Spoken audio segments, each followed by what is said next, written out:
بالله من الشيطان الرجيم بسم الله الرحمن الرحيم صحیح البخاری کتاب العلم حدیث نمبر 2۔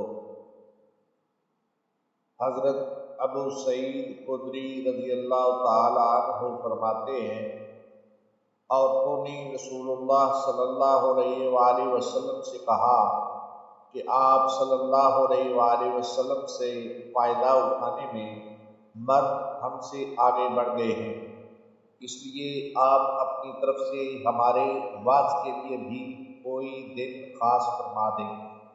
تو آپ صلی اللہ علیہ وآلہ وسلم نے ان سے ایک دن کا وعدہ فرما لیا۔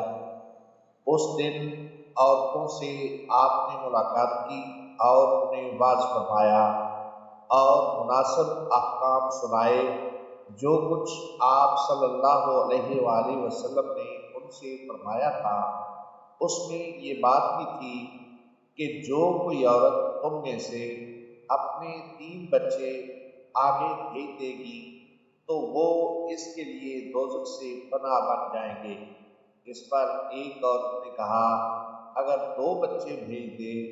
آپ صلی اللہ علیہ وآلہ وسلم نے فرمایا، ہاں، اور 2 کا بھی یہی حکم